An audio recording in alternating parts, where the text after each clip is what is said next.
Welcome to your personal revolution. Hi, everyone.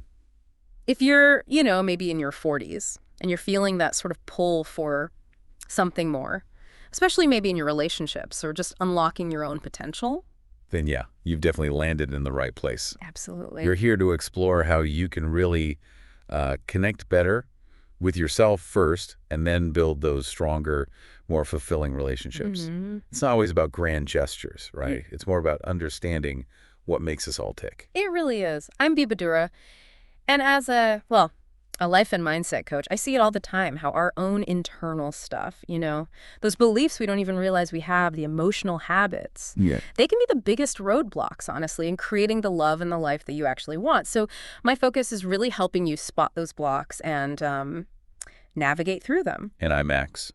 Working alongside B, my role is kind of bringing a practical angle to all this. I look at how we can use, let's say, clearer frameworks, tangible shifts in how you see things, really to build healthier connections and, well, unlock that personal growth we're talking about.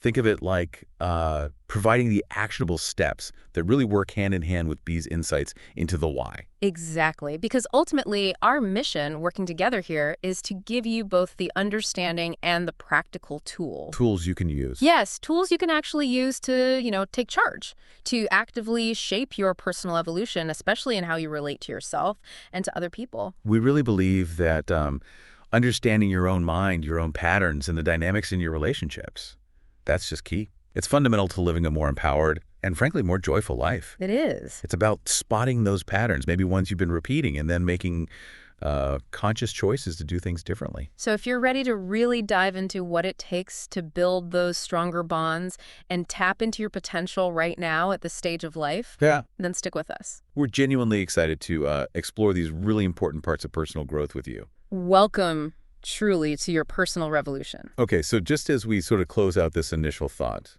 maybe consider this.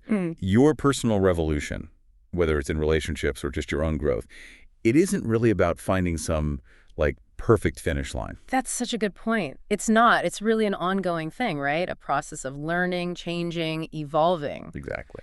So maybe just think about this. What's one small shift?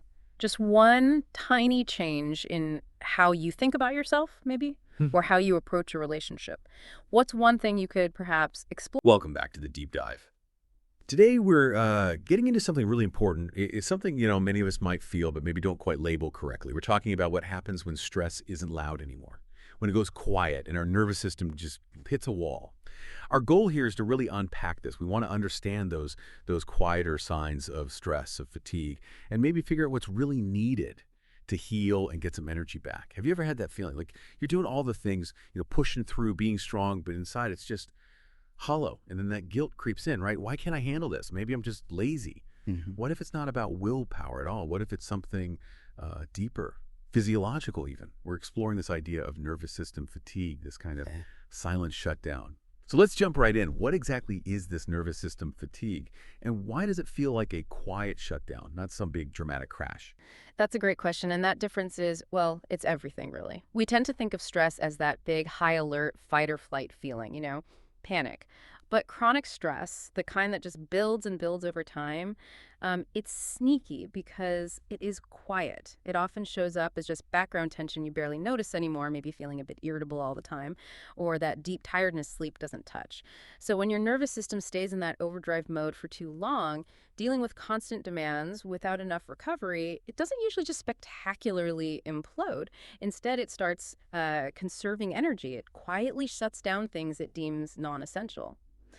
There's a term for this sometimes, functional freeze. You hear it in trauma work, but it applies more broadly too. It's not really about one big event always. It can just be your body saying intelligently, okay, I've been strong, I've been coping for way too long now. It's like hitting a pause button physiologically. It needs real rest, real repair, not another pep talk to push harder. Functional freeze. That really captures it, doesn't it? It's not a conscious choice. It's the system saying, nope, can't sustain this gear anymore. And you mentioned the neuroscience. What's actually happening inside in the brain and body when this quiet shutdown occurs? Yeah, this is fascinating. Basically, chronic stress locks your brain into survival mode. Your amygdala, which is like your brain's little smoke detector, becomes hyperactive, always scanning for danger, even when things are objectively okay. And at the same time, your cortisol levels, the main stress hormone, they just stay high. Now, short bursts of cortisol, helpful, gives you energy for an emergency, but chronically high, it throws everything off balance. Okay, so the alarm system is stuck on. Exactly. And the nervous system loses its natural rhythm, that healthy cycle of activation and then relaxation, settling back down. It gets stuck in vigilance. And this actually impairs the higher brain functions. Decision-making gets harder. You become more reactive, snapping or shutting down quickly instead of being responsive, where you can choose your action. Creativity, intuition, even regulating your emotions effectively, that all starts to get I dampened. know. And yeah, it's not just mental. It has real measurable physical effects on your immune system, your Yes. hormones, digestion, even memory. So it's way beyond just feeling tired. It's like the whole operating system is altered by this constant pressure. And something really powerful that came up is this idea that the body remembers. It holds on to all that stuff you try to just power through. That's absolutely right. That stress you just gritted your teeth and handled, it doesn't just disappear into thin air. It gets stored in your body somatically. You feel it in that chronic shoulder tension maybe, or how you breathe shallowly. Your heart rate might be higher even when resting. Think about all those times you skipped lunch, pushed down difficult feelings, because who has time for that, right? Pretended everything was fine when it wasn't. Your body kept track. It logged all that strain. And eventually it reaches a point where it just can't carry it silently anymore.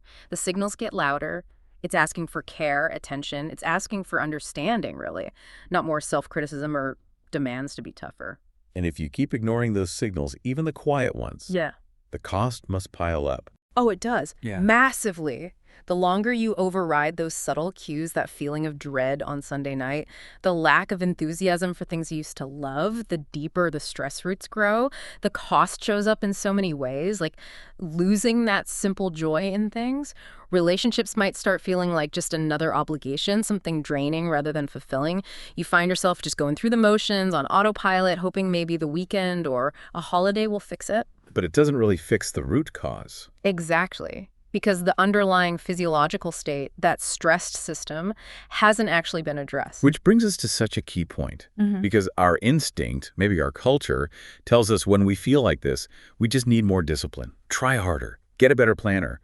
But that's not the answer here, is it? What's actually needed? Precisely. That's the big misunderstanding. You don't need another productivity hack or more willpower. What you genuinely need is repair. The shift is moving away from fighting your body and towards creating conditions where your nervous system can finally feel safe. Safe enough to come out of that vigilant, frozen state. Okay, so how do you do that? Create safety. It often starts with small, intentional rituals. Tiny actions that send a signal of safety. And they don't have to be huge things like maybe just deciding to go offline for an hour and consciously letting go of the guilt about it. Oh, the guilt is a big one. Huge. Or something as simple as sitting quietly for a few minutes, putting a hand on your heart, feeling your breath, just noticing. It's a direct way to tell your system, hey, you're safe right now, you can relax. Another one is just releasing that internal pressure to prove anything for a little while. It sounds almost too simple. Hand on heart, breathing. It does, right. But these small acts are incredibly powerful messages to your nervous system. They're reminders deep down that you are allowed to rest before you break. You're allowed to feel what you feel without having to fix it instantly. You're allowed to step off that treadmill for a moment and just be. To return to a natural rhythm that isn't just driven by stress. So, okay, what happens then when you start making those small choices? When you actually listen and offer that care instead of pushing? Well, that's where things really start to shift. That's where the possibility for real healing opens up. When you start to honor your exhaustion, maybe say no sometimes, you're actively stopping that pattern of self-abandonment that chronic stress kind of forces on you. Right, you stop pushing yourself past the limit constantly. Exactly. And you create this internal space for, well, softness, for just being present with yourself. It's like remembering what it feels like to be truly alive, truly present in your own life, not just functioning, surviving. Yeah. And healing, in this sense, it's usually not some big lightning bolt moment. It unfolds in those quiet, consistent decisions. The decision to stop fighting yourself, to be honest about what's hard, to start trusting your body's signals again instead of just overriding them. And the core message here is so vital. Your worth isn't tied to your productivity. It never was. You are allowed to rest. You're allowed to prioritize your own well-being. And you are absolutely enough, just as you are, fatigue and all. That's powerful. And if someone listening feels like, yes, that's me, that space for healing, for rest, It's not something they have to build from nothing, right? It's already there. Not at all. It's not external, it's internal. That capacity for calm, for safety, it already exists within you, always has. It might just be buried under layers of stress and obligation. And reclaiming your energy, stepping out of that fatigue, it doesn't need some massive life change to start. It can begin with just one single small pause, taken with intention. One pause. Just one. It's like a lifeline, not a luxury you earn. That single intentional moment sends a message of safety straight to your brain, to your nervous system. It starts that process, gently, of rewiring away from constant vigilance. It's an invitation, really. No pressure, no demand that it fixes everything overnight. It's not about fixing something broken in you. So we often hear from you, right, about reaching that point where you just, you sense there's something more, that feeling. Yeah, like you're capable of breaking through something. And honestly, from everything we've seen guiding people, that feeling, it's usually spot on. Absolutely. There's this incredible potential inside everyone, and it often just starts with acknowledging, okay, I'm ready to move past this thing that feels limiting. And what's really interesting is that those limits, they are always these, huge concrete walls. Sometimes it's more subtle. Like habits of thinking. Exactly. Or emotional patterns that maybe keep you going in circles. The real key, we find, is sort of bringing those unconscious things into the light. Right. Creating space for something new by seeing the old patterns. And, guiding people through this, the biggest hurdle isn't always the big change itself. It's often just getting started. That first step, it's shifting from just wanting it to, well, actively doing something about it. Yeah, making that conscious choice to actually engage with those maybe emotional blocks or beliefs. And look, if you're feeling that readiness, if this conversation resonates and you're thinking, okay, I want to take that step, we've actually designed something specific for this. We have. It's a focused experience we're calling Your Personal Revolution. Think of it as a dedicated pathway, a way to really begin that process of breaking free, Mm-hmm. And over 7 days, the main goal really is to help you start identifying and understanding those emotional blockages. Yeah, and the limiting beliefs, too, that might be holding you back from, like, feeling the way you actually want to feel deep down. It's about kicking off a genuine shift, starting that deeper transformation inside. When it's practical. That's important. Each day you get a specific task. It's not just theory.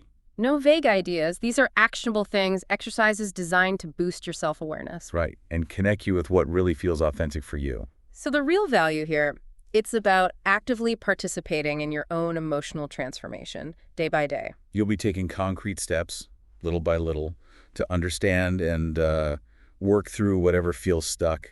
And to help you with that, especially in this initial phase, we've put together some specialized tools. Yeah, and inspiring materials, too, things drawn from our experience and work.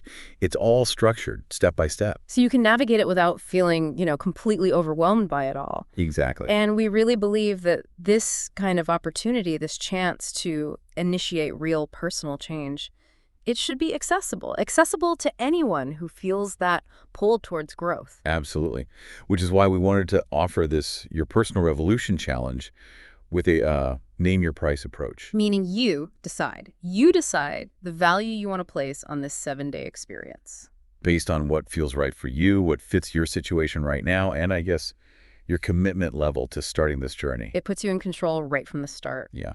You're in the driver's seat. So if this is speaking to you, if you're feeling that inner nudge towards something more, and you feel ready to take that really crucial first step, you can find all the details, everything you need to know about how to join the 7-day Your Personal Revolution. It's all available via the link in our profile description. We genuinely believe in your potential for positive change.